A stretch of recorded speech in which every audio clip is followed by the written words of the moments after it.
Hello dear students, आज का नया सेशन स्टार्ट करते हैं और इस सेशन में अपन डिस्कस करेंगे manure fertiliser and plant nutrient से संबंधित बहुत सारे क्वेश्चंस के बारे में। और जनरली ये यहाँ से बहुत सारे क्वेश्चन बहुत सारे एग्जाम में देखने को मिलते हैं, तो ये काफी आप लोग के लिए इंपॉर्टेंट होने वाला है। ध्यान से देखिएगा लास्ट तक। पहला क्वेश्चन आ रहा है, निम्न में से संरचनात्मक पोषक तत्व कौन से है?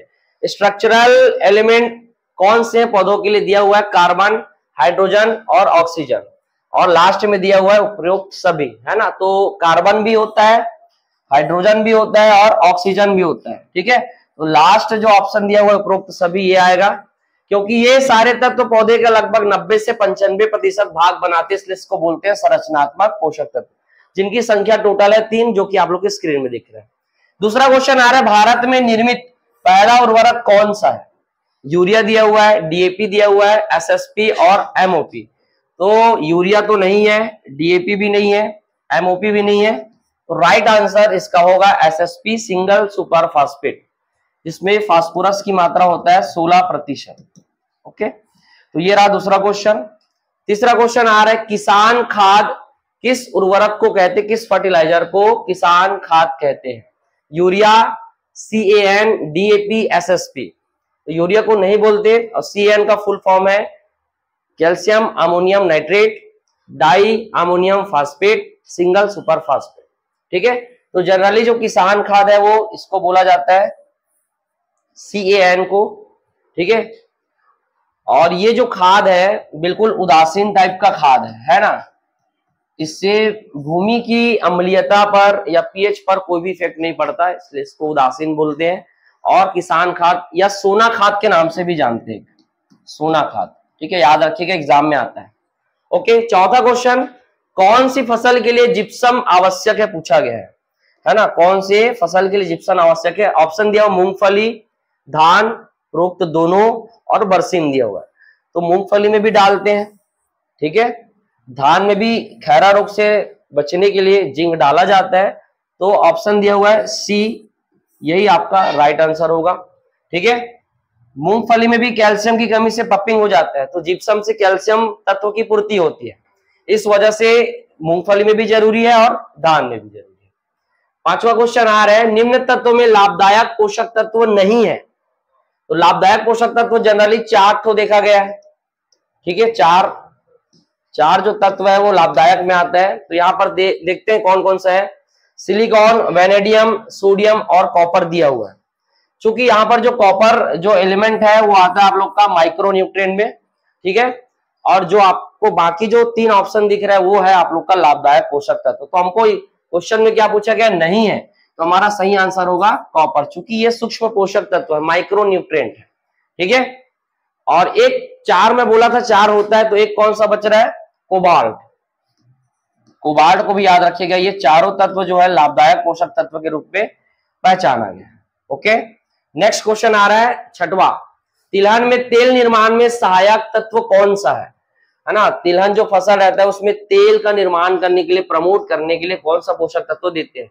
मैग्नीशियम, फास्फोरस, सल्फर और मैग्नीज, ठीक है। तो इसका जो सही आंसर होगा वो होगा ऑप्शन नंबर सी, सल्फर। इसको दिया जाता है तेल की मात्रा को बढ़ाने के लिए।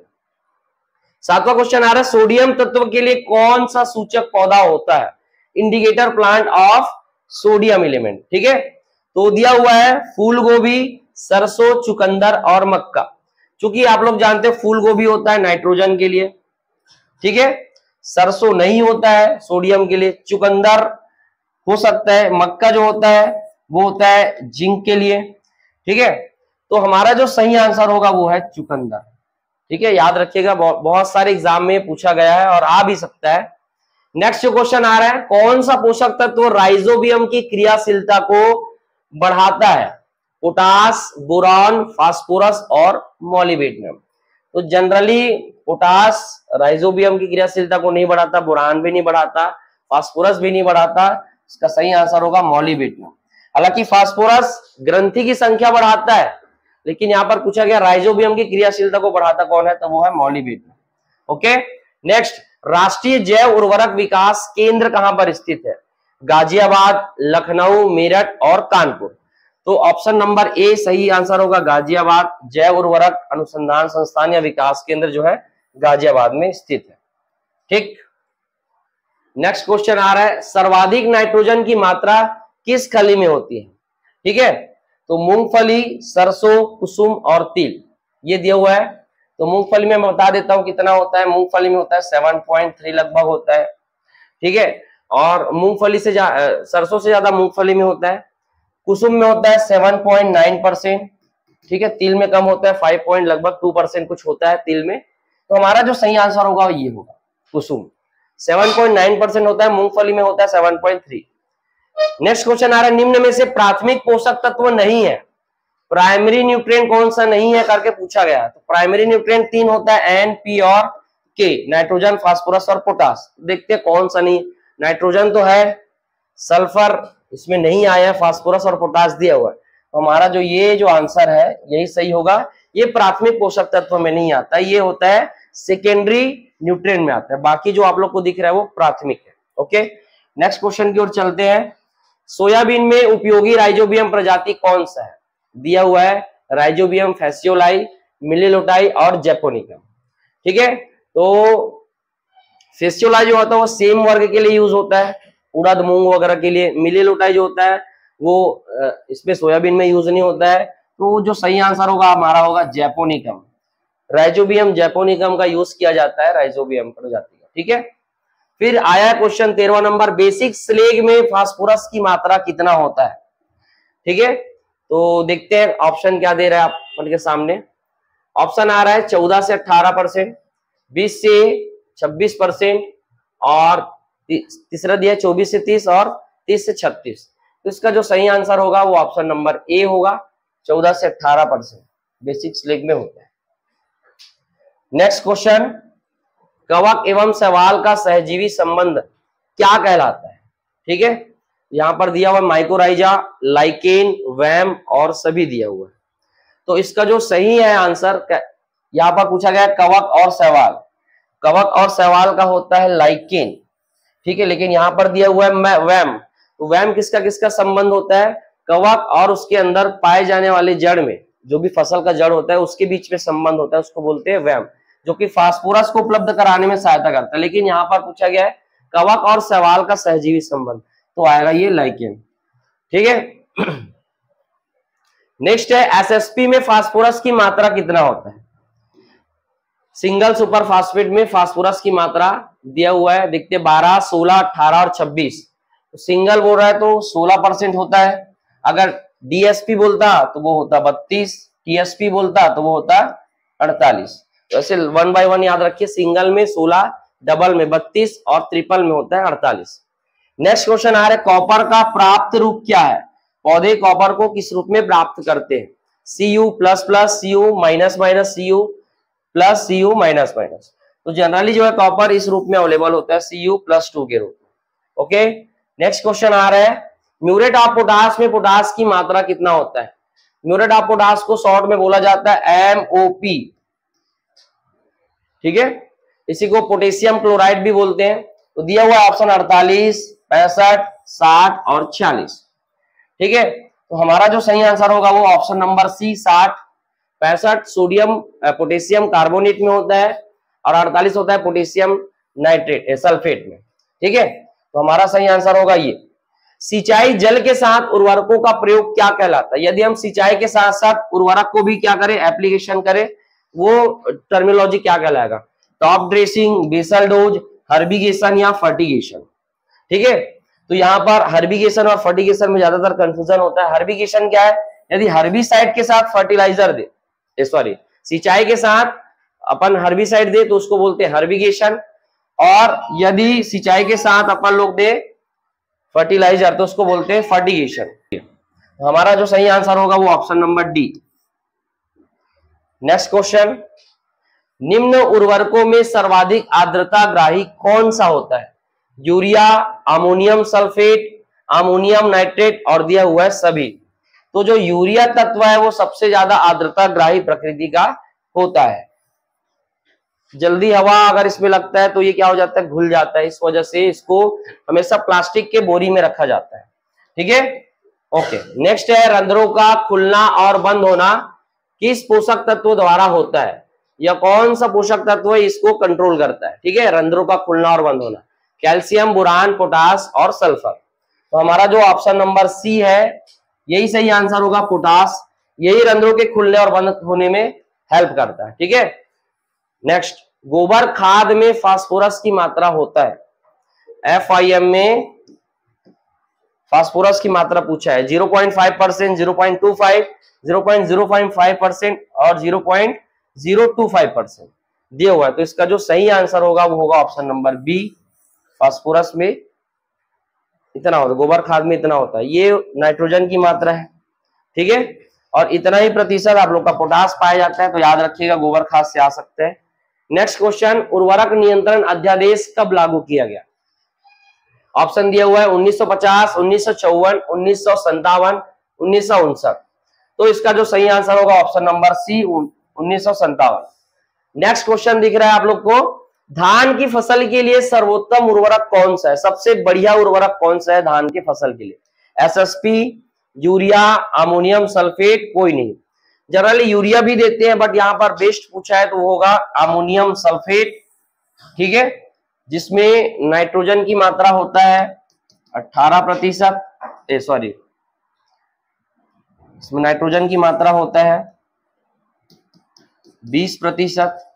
ठीक है, और ये अम्लीय प्रकृति का होता है, चूंकि धान का जो फसल है वो अम्लीय प्रिय है, इस वजह से इस उर्वरक को दिया जाता है। ठीक है, यूरिया में अगर पूछेगा नाइट्रोजन तो होता है 46, याद रखिएगा। ठीक है, अमोनियम सल्फेट धान और गन्ना दोनों के लिए बेस्ट है। ओके, नेक्स्ट, धान के लिए सर्वोत्तम जैव उर्वरक पूछा है, bio fertiliser suitable for the paddy, azolla, azotobacter, rhizobium और सभी। ठीक है, एजोला को भी यूज करते हैं, एजिटोबैक्टर को भी यूज करते हैं, बट राइजोबियम का यूज नहीं करते। यहां पर पूछा है सर्वोत्तम, तो हमारा जो एजोला है वो सबसे ज्यादा यूज किया जाता है धान के खेतों पर। ठीक है, ओके, इससे नाइट्रोजन की मात्रा बहुत सारा मिलता है। ओके, नेक्स्ट 25वां क्वेश्चन में देखते हैं। नेक्स्ट क्वेश्चन आ रहा है, खाद एवं उर्वरक से संबंधित कौन सी क्रांति चली थी, बादामी क्रांति, काली क्रांति, धूसर क्रांति या सभी। ठीक है, तो खाद और उर्वरक उत्पादन के लिए जो क्रांति का नाम है वो है धूसर क्रांति, जिसको अपन बोलते हैं ग्रे रिवॉल्यूशन, याद रखिएगा। ठीक है, नेक्स्ट है, वे उर्वरक जो तीनों पोषक तत्वों की पूर्ति करे, जो प्राथमिक तीनों पोषक तत्वों की पूर्ति करता है वो क्या कहलाता है, एकल, संयुक्त, यौगिक उर्वरक और पूर्ण। तो इसको बोलते हैं पूर्ण उर्वरक, जो सभी प्राथमिक पोषक तत्वों को प्रदान करे। ठीक है, एकल किसको बोलेंगे, जो केवल एक ही पोषक तत्व दे। यौगिक किसको बोलेंगे, यौगिक और संयुक्त एक ही चीज है, जो केवल दो प्राथमिक पोषक तत्वों की पूर्ति करे। ठीक है, नेक्स्ट क्वेश्चन आ रहा है, अमोनियम सल्फेट में नाइट्रोजन की मात्रा होती है।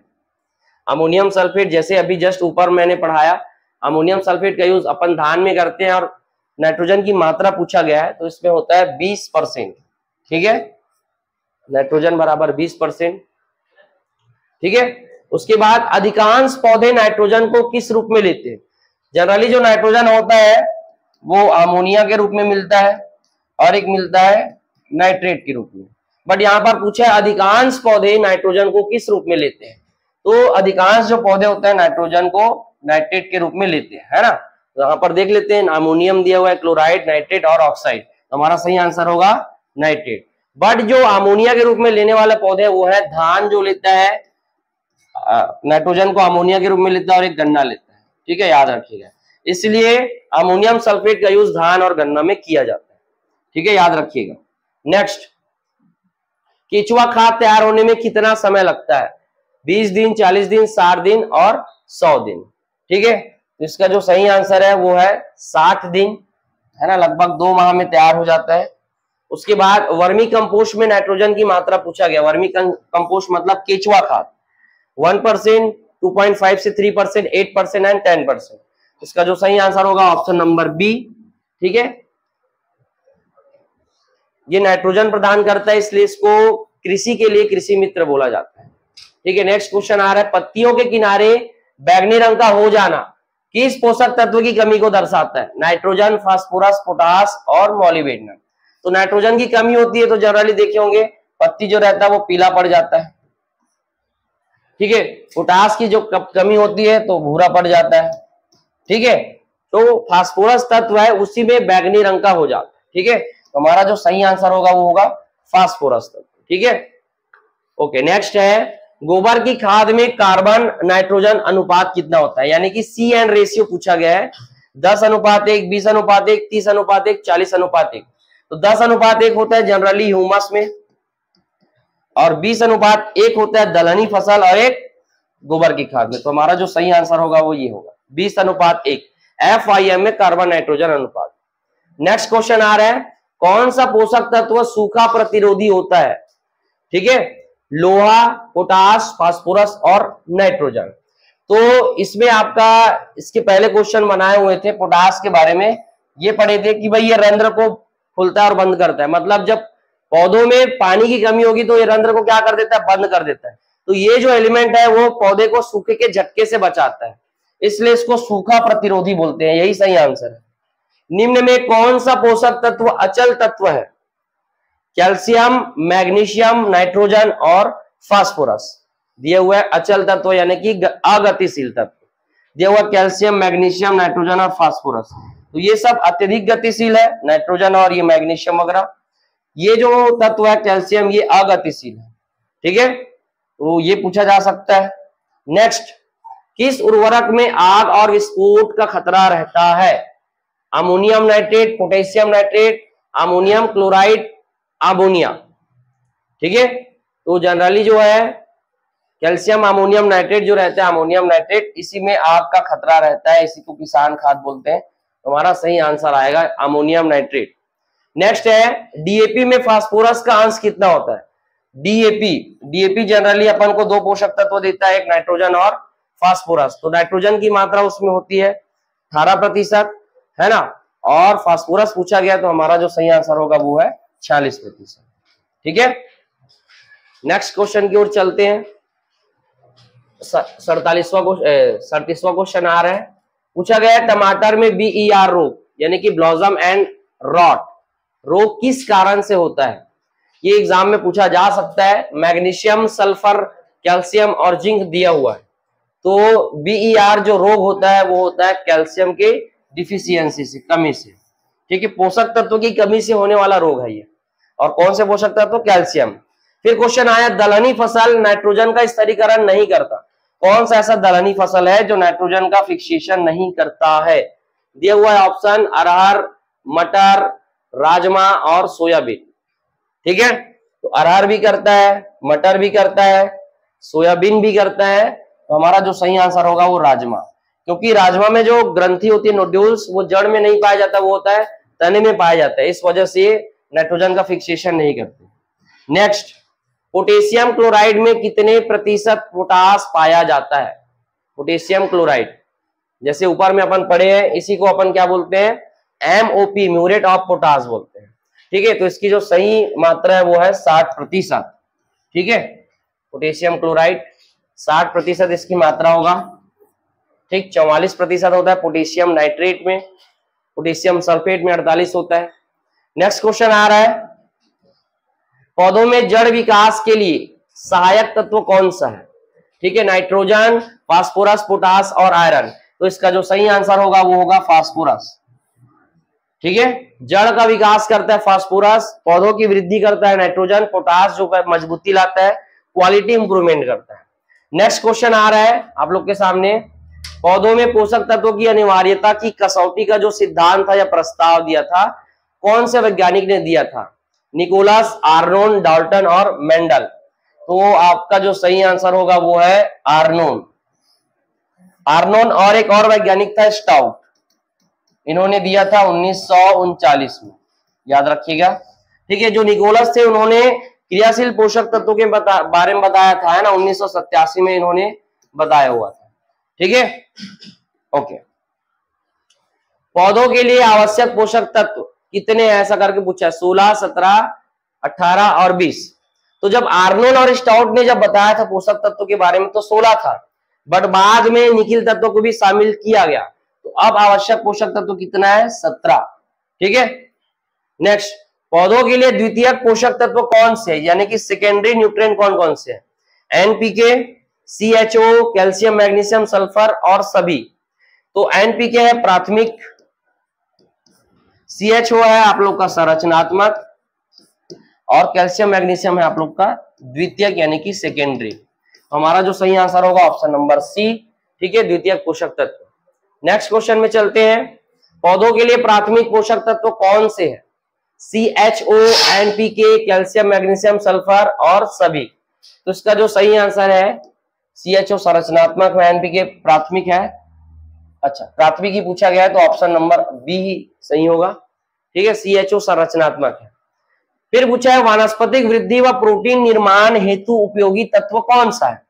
नाइट्रोजन, फास्फोरस, पोटास और सल्फर। तो इसका जो सही आंसर होगा वो है नाइट्रोजन। ये वनस्पतिक वृद्धि करता है, प्रोटीन का संश्लेषण करता है, ठीक है। नेक्स्ट, फास्फोरस उपलब्ध कराने वाले कौन से जीवाणु हैं? राइजोबियम, एजोला, पीएसबी और बीजीए, ठीक है। तो राइजोबियम नाइट्रोजन उपलब्ध कराता है, पीएसबी फास्फोरस उपलब्ध कराता है, एजोला नाइट्रोजन कराता है, बीजीए भी नाइट्रोजन कराता है। तो हमारा सही आंसर होगा ऑप्शन नंबर सी, फास्फोरस उपलब्ध कराने वाले फास्फोरस सॉल्युबल बैक्टीरिया, पीएसबी। जो फास्फोरस होता है वो अघुलनशील अवस्था में होता है, उसको घुलनशील अवस्था बना करके ये उपलब्ध कराने में सहायता करता है। फिर पूछा हिडन हंगर का संबंध किसकी कमी से है? हिडन हंगर पानी की कमी से, प्रकाश की कमी से, पोषक तत्व की कमी से और सभी। तो पोषक तत्व की कमी को छुपाना हिडन हंगर कहलाता है और ये किसका लक्षण है? पोटास का। याद रखिएगा पोटास तत्व में हिडन हंगर पाया जाता है, ठीक है।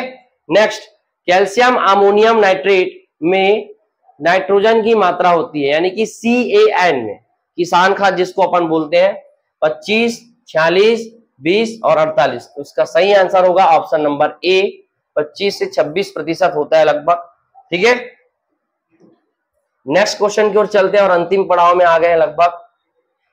49वां क्वेश्चन है, क्लोरोफिल का प्रमुख अवयव कौन सा है? मैग्नीज, मैग्नीशियम, मॉलिब्डेनम और जिंक, ठीक है। तो क्लोरोफिल का जब आप लोग फॉर्मूला देखे होगे तो उसमें आप लोग का ये मैग्नीशियम तत्व जरूर आता है, ठीक है। तो इसका जरूरी तत्व है, प्रमुख अवयव है मैग्नीशियम, ये आ सकता है एग्जाम में, ओके। कौन सा उर्वरक उदासीन उर्वरक है? Urea, CAN, DAP, sodium nitrate. तो पहले भी डिस्कस कर चुके हैं, CAN जो है किसान खाद जो कि उदासीन है बिल्कुल, ये pH मान में कोई भी परिवर्तन नहीं करता है। नेक्स्ट, कौन सा पोषक तत्व परागन व प्रजनन क्रिया में सहायक है? कैल्शियम, बोरान, मैग्नीशियम और आयरन, ठीक है। तो परागन और प्रजनन के लिए जो जिम्मेदार है वो है बोरान तत्व, यही इंपॉर्टेंट है। अगर इसकी कमी हो जाती है तो पौधों में बांझपन आ जाता है, इस वजह से इसको प्रजनन से संबंधित पोषक तत्व भी बोला जाता है, ठीक है। नेक्स्ट है, फूल गोभी का विप्टिल रोग किसके कारण होता है? कैल्शियम, जिंक, सल्फर और मॉलिब्डेनम, ठीक है। तो इसका सही आंसर होगा मॉलिब्डेनम, ये बहुत सारे एग्जाम में पूछा गया है। उसके बाद चलते हैं नेक्स्ट क्वेश्चन की ओर। द्वितीयक पोषक तत्व कौन सा है? नाइट्रोजन, कैल्शियम, जिंक और बोरान। अब यहां पर आप लोग को छांटना पड़ेगा। तो नाइट्रोजन जो है प्राथमिक है, कैल्शियम द्वितीयक है, जिंक जो है सूक्ष्म पोषक तत्व है और बोरान भी सूक्ष्म पोषक तत्व है। तो आपका जो सही आंसर होगा वो होगा कैल्शियम। जिंक और बोरान माइक्रो न्यूट्रिएंट में आते हैं और नाइट्रोजन प्राइमरी में। पोटेशियम नाइट्रेट में नाइट्रोजन की मात्रा होती है 16%, 15%, 13% और 25%। तो इसका जो सही आंसर होगा वो option number C, 13% potassium nitrate में।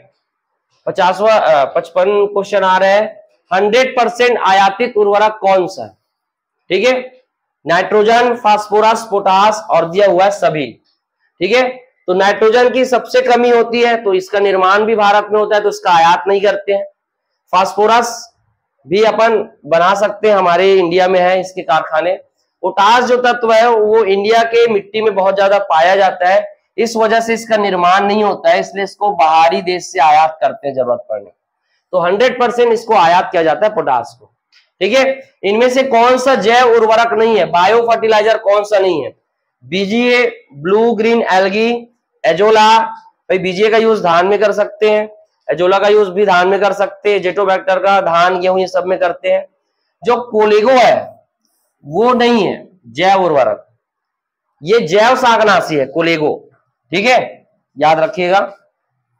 हरी खाद हेतु सबसे उपयुक्त फसल कौन सा, ऐसा करके पूछा गया है। तो बरसीम दिया हुआ है, लोबिया, मक्का और सनई। तो हरी खाद के लिए जनरली जो है सनई, इसको अच्छा माना गया। इसके अलावा एक और फसल होता है ढैंचा, वो सबसे बेस्ट होता है, लेकिन सबसे बेस्ट होता है सनई, याद रखिएगा। हरी खाद बनाने की शुरुआत किसने किया था, ठीक है। तो हरी खाद बनाने की शुरुआत जो था, ये आप लोग के लिए क्वेश्चन रहेगा, आप लोग और इसको कमेंट बॉक्स में आप लोग बताओगे, ठीक है, इसका आंसर। और सभी से मैं सुनना चाहूंगा, अगर कोई गलती होता है तो मैं कमेंट बॉक्स में रिप्लाई करके बताऊंगा, ये आप सभी के लिए होमवर्क रहेगा, ठीक है।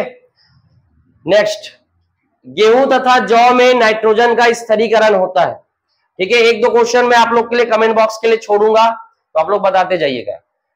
गेहूं तथा जौ में नाइट्रोजन का स्थिरीकरण होता है azolla, non stock, rhizobium, Azotobacter. तो एजोला का यूज तो अपन धान में करते हैं, नॉन स्टॉक का यूज नहीं किया जाता है, कर सकते हैं, बट गेहूं और जौ में पूछा गया है। राइजोबियम होता है वो जो दलहनी फसल में यूज होता है, तो एजेटोबैक्टर है वो हमारा सही आंसर है, ठीक है। एक प्रकार का ये असहजीवी जीवाणु है, ठीक है, फ्री लिविंग टाइप का बैक्टीरिया है। उसके बाद फास्फोरस को मृदा से ज्ञात करने की विधि, ये सबसे ज्यादा इंपॉर्टेंट क्वेश्चन होने वाला है। अभी तक के जितने भी क्वेश्चन आए हैं बड़े बड़े एग्जाम में इसका आता है। जेल्डॉल विधि दिया है, ओल्सन विधि दिया है और फ्लेम फोटोमीटर दिया है। तो इसका जो सही आंसर होगा वो होगा ओल्सन विधि, ठीक है। फास्फोरस को, जेल्डोल किसके लिए है, नाइट्रोजन के लिए है, और फ्लेम फोटोमीटर जो है वो पोटास के लिए है, ठीक है, याद रखिएगा। तो ये ओल्सन विधि इसका सही आंसर होगा, ठीक है। नेक्स्ट क्वेश्चन की ओर चलते हैं। हाँ, गोबर खाद का उपयोग बुआई के कितने दिन पहले करना चाहिए, बहुत ही अच्छा क्वेश्चन है और आ भी सकता है। 15 दिन पहले, 30 दिन पहले, 60 दिन पहले या कभी भी। तो आप लोग देखे होंगे जब आप लोग का खरीफ की बुआई होती है तो कम से कम मई जून के महीने में अपन लोग गोबर खाद वगैरह को खेत पे ले जाते हैं, तो 1 महीने पहले अपन करते हैं, यानी कि इसका आंसर आएगा 30 दिन पहले करना चाहिए, ठीक है। यूरिया प्रयोग की अच्छी विधि कौन सी मानी गई है, बेसल ड्रेसिंग, साइड ड्रेसिंग या परनी छिड़काव, ठीक है। तो यूरिया के लिए परनी छिड़काव को सबसे अच्छा माना गया है, तो इसका जो सही आंसर आएगा वो होगा नंबर सी, परनी छिड़काव, है ना, फ्लोरल स्प्रे कर सकते हैं इसमें। फिर आया क्वेश्चन नेक्स्ट, नाइट्रोजन तत्वों की सबसे अधिक मात्रा किसमें होती है, मुर्गी खाद, हरी खाद, गोबर खाद और फार्म खाद, ठीक है। तो मुर्गी खाद में लगभग आपको 2.5 से 3% मिल जाएगा। फिर दिया हुआ है हरी खाद, गोबर खाद और फार्म खाद। गोबर खाद में आप लोग को 1.5 मिलेगा, ठीक है। फार्म खाद में भी होता है कंपोस्ट, जिसको बोलते हैं फार्म से जो तैयार होता है कंपोस्ट वगैरह तैयार होता है, और एक होता है हरी खाद। तो हरी खाद में बहुत ज्यादा मात्रा में क्या होता है, नाइट्रोजन तत्व मौजूद होता है, तो उसका जो सही आंसर होगा वो हरी खाद। देखियोगे आपको बहुत सारे जो रहते हैं कम से कम 70 से 75 किलोग्राम पर हेक्टेयर नाइट्रोजन का, है ना, मात्रा प्रदान करते हैं, तो हरी खाद आएगा, ठीक है। अगर इन सब में तुलना किया जाए मुर्गी खाद, गोबर खाद, फार्म खाद, तब उसमें आएगा मुर्गी खाद, ठीक है। नेक्स्ट, पोटास के प्राप्ति का स्रोत क्या है, एपेटाइट, बायोटाइट, ओलिविन और जिप्सम। तो पोटास के लिए देखो, एपेटाइट जो है फास्फोरस देता है, बायोटाइट ही पोटास देता है, तो इसका सही आंसर ये होगा, ठीक है। तो याद रखिएगा, एपेटाइट को भी पूछ सकता है, फास्फोरस प्रदान करता है, जिप्सम से अपन को कैल्शियम वगैरह मिल जाएगा, ठीक है। नेक्स्ट, निम्न में कौन सा सूक्ष्म पोषक तत्व है, कॉपर, कैल्शियम, मैग्नीशियम और सल्फर, ठीक है। तो कॉपर, कैल्शियम, मैग्नीशियम और सल्फर दिया है, तो सूक्ष्म पोषक तत्वों में कौन सा आता है भाई, कॉपर आएगा। इसका सही आंसर कॉपर होगा, क्योंकि कैल्शियम, मैग्नीशियम और सल्फर जो है सेकेंडरी में आता है, तो हमारा सही आंसर होगा ये कॉपर, ठीक है। फिर आ रहा है, कंपोस्ट बनाने की कौन सी विधि में खाद की पलटाई नहीं होती है, एडको विधि दिया हुआ है, नाडेप, बेंगलुरु और मायादास, ठीक है। तो एडको विधि में तो टैंक बना करके करते हैं, सॉरी एडको पाउडर का यूज किया जाता है, नाडेप में टैंक बनाते हैं। बेंगलुरु जो विधि है इसमें खाद की पलटाई नहीं होती और नाइट्रोजन जो तत्व होता है या पोषक तत्व जो रहता है वो इसमें बिल्कुल भी लॉस नहीं हो पाता है। तो बेंगलुरु विधि प्रचलित भी है, क्यों? क्योंकि इसमें खाद की पलटाई नहीं होती है और पोषक तत्व इसमें बच जाते हैं। किस उर्वरक का प्रयोग फर्टिगेशन में नहीं करना चाहिए, पूछा गया। पोटास, नाइट्रोजन, फास्फोरस और सभी दिया हुआ, ठीक है। तो पोटास का कर सकते हैं, नाइट्रोजन का भी कर सकते हैं, फास्फोरस तत्व का यूज नहीं करना चाहिए क्योंकि ये जल्दी घुलता नहीं है, ठीक है ना, अगतिशील तत्व में आता है, इस वजह से। इनमें से कौन सा भारी खाद नहीं है, इसका आप लोग याद रखिएगा, पोटास और नाइट्रोजन का यूज कर सकते हैं, फास्फोरस का नहीं करते, इसको याद रखिएगा, ठीक है। फिर क्वेश्चन आ रहा है, इनमें से कौन सा भारी खाद नहीं है? गोबर खाद भारी खाद है, कंपोस्ट खाद ये भी है, रक्त चूर्ण और सभी करके दिया हुआ है। तो जो ऑप्शन नंबर सी है रक्त चूर्ण, ये होता है हल्की खाद, जिसमें कम मात्रा में यूज करने पर पोषक तत्व ज्यादा मिलता है। बट ये सब खाद का यूज करते हैं ज्यादा मात्रा में, लेकिन पोषक तत्व बहुत कम मात्रा में मिलता है, ठीक है। इनमें से एकल उर्वरक का उदाहरण कौन सा है? यूरिया, डीएपी, एसएसपी और कोई नहीं, ठीक है। तो एकल उर्वरक क्या होता है? जो केवल एक पोषक तत्व देता है। तो इसका सही आंसर आएगा यूरिया, है ना। ये केवल नाइट्रोजन पोषक तत्व देता है जो कि है 46%, ठीक है। डीएपी संयुक्त में आएगा, ठीक। और लास्ट क्वेश्चन आप लोग के सामने आ रहा है, किसकी कमी से नींबू में डाईबैक रोग होता है? ठीक है, कैल्शियम, बोरॉन, कॉपर और नाइट्रोजन, ठीक है। तो इसका जो सही आंसर होगा दोस्तों वो होगा कॉपर, और कॉपर को ही नींबू का सूचक पौधा बोला जाता है। तो ये रहा आप लोग का सेशन, जो मैंने आपको क्वेश्चन पूछा है, कमेंट बॉक्स में आप लोग जवाब दीजिएगा। और ऐसे ही आप लोग को एमसीक्यू चाहिए तो हमारे चैनल पर बने रहे और सब्सक्राइब करें और अपने दोस्तों को शेयर करें। Thank you.